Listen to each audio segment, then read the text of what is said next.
You have this concept of seven-star design? Yeah, so the concept goes as follows. On the internet, the kind of paradigm is 5 stars, right? So a YouTube video, Airbnb or Uber or whatever, it's 5 stars. And the problem with 5 stars is the only reason you would leave less than 5 stars is because it was horrible. If you rate like an Uber ride like 4 stars, like your life might have been in danger, right? Like in other words, the bar to do 5 stars is really low. But we wanted to build a product where you loved it so much you would tell everyone about it. And so we thought, what if you booked an Airbnb and we sold you a product and you didn't leave 5 stars, but you emailed the company asking for a 6 star because the product was so good you had to almost go above and beyond. And so when we design products, we imagine, okay, this is what customers expect. They expect to have a 5 star experience. And then we basically ask the intellectual question, what's a 5 star like check-in experience on Airbnb? The 5 star check-in experience is they give you the address, you get to the house, you knock on the door, and they're there. And they open the door and they let you in the house. And that's 5 star. 4 stars is you call them, they're like 5 minutes away, and you'll probably leave a 4 star. And like 1 star is obviously like they never showed up. So the bar is kind of low, like you knock on the door and they open the door. That's a really low bar. So we ask, well, what's a 6 star?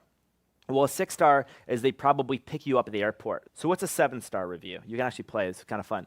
Well, 7 stars, they don't pick you at the airport, they send a limousine, and you open the limousine door, and there's like coconut water, and they know you are into surfing, and there's some surfing magazine. So that's a 7 star. And so then what's a 10 star check-in? Well, I can go to 30, but I won't, because it'll be a long day. And the 10 star is you get to the airport and you're like, great, there's my ride, but you realize the person dressed in the limo suit is Elon Musk and he just takes you to space.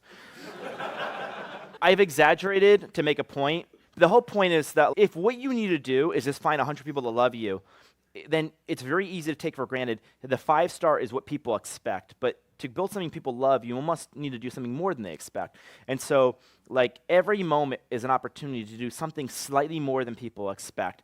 And we play this out, you go to like all the way to 10. Okay, now we're not gonna do all that, but maybe suddenly 6 stars doesn't seem so bad. Like now we should have a service, airport pickup or something like that. And so we do this about almost every frame of the experience. And this also can apply to almost anything, office design or like how you hire people. We storyboard end to end the interviewing experience. I think one other thing in your 7-star design principle that you haven't yet captured, which is really important, is it's not just the web page. It's not just the mobile app. Yes. The product is whatever the customer's buying. The customers are not buying our website, and they're not buying our application. That's just a storefront and communication. What they're buying is a house. And frankly, what they're buying more than a house is the host experience of hospitality, this idea of belonging. We started storyboarding the experience and realizing it's really about every moment of the experience, and we have to be responsible, not just for the online part of the product, but the offline part of the product. And so that's what we did.